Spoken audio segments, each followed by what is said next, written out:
I don't consider myself a perfectionist, but others have said a little bit too carried. Others have said I get too carried away sometimes.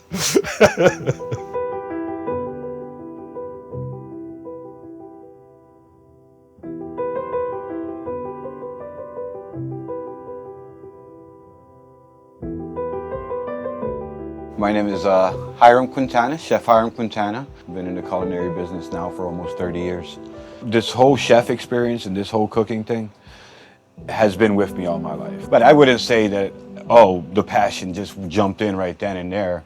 I went, and I had to start off as a dishwasher, obviously, and it was a cafeteria where I first started cooking. And I went into the Epicurean excited because it was my first fine dining job, and Epicurean was the quote unquote fine dining establishment in the Phoenixville area at that time, which was true. It was, and I'm just growing up in the business, so I was excited to be a dishwasher there. So every day I would watch these guys on that line, and I knew that I was a little bit more than just a dishwasher in my heart, but in their chef's eyes, I was a dishwasher. So I'm not going to sit there and force myself upon them.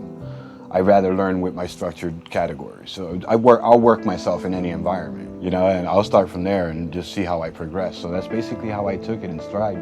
And it was around the Christmas time, and these guys got so hammered on that line, and I was doing dishes, and I was always caught up on the dish area. So I was able to, during lunchtime, just jump on the line with those guys. And even if it was just putting the toast down, doing the butter, and just cutting steps, even if it's wiping down their stations for them, any little bit helps. And that's how the inspiration just started. Any little bit helps. That's how I treat it, Any little bit counts. But as far as like building and going to this level where I am right now, about 1.5 years ago is when I decided, to stop working for anyone and work for myself. To stay true to myself, stay true to my nature, and stay true to my ability.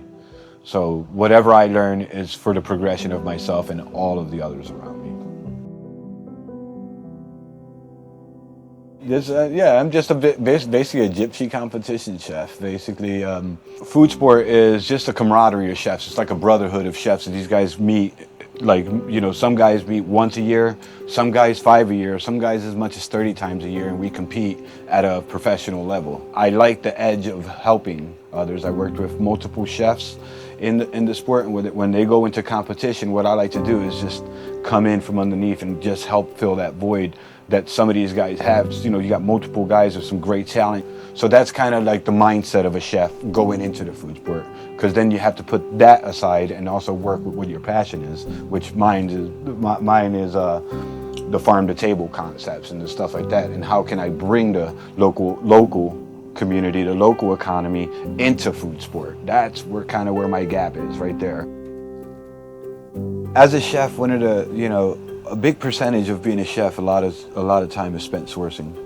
So what ingredients and where they come from, and so many people, just go into the different parameters of sourcing out. And their idea of sourcing is across a desk on a computer, or some chefs are just like, all right, let me see what I can hit online, what's closer, and call it farm to table. Oh, well, this is within 30 miles. This is farm to table. This is this and that.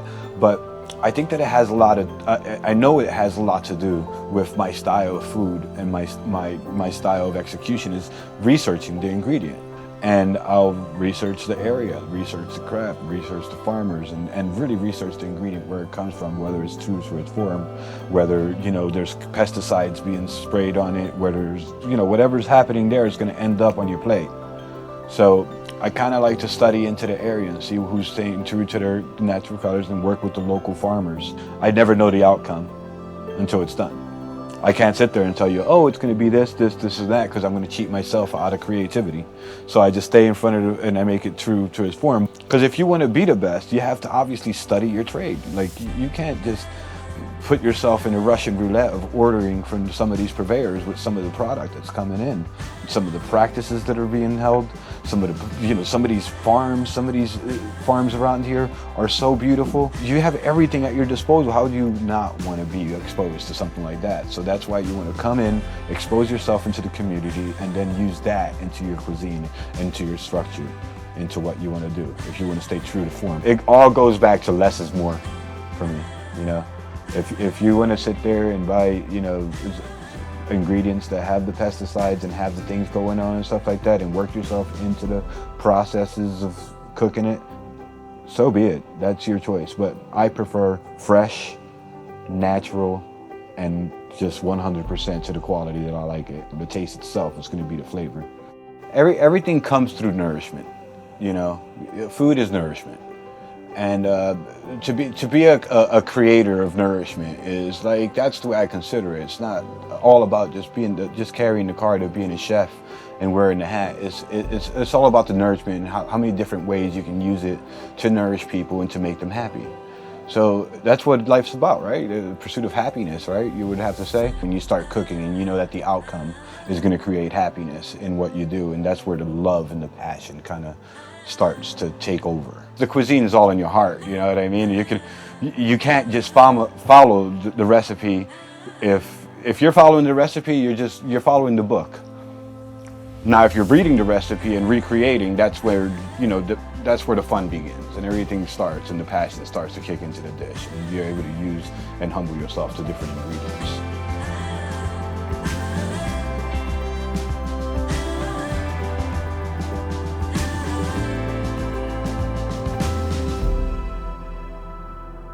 You'll learn that it's the passion's in everybody if they want to do it. It's in everything that you do on a base, but I just use it to kind of focus myself in what I do and how I create it.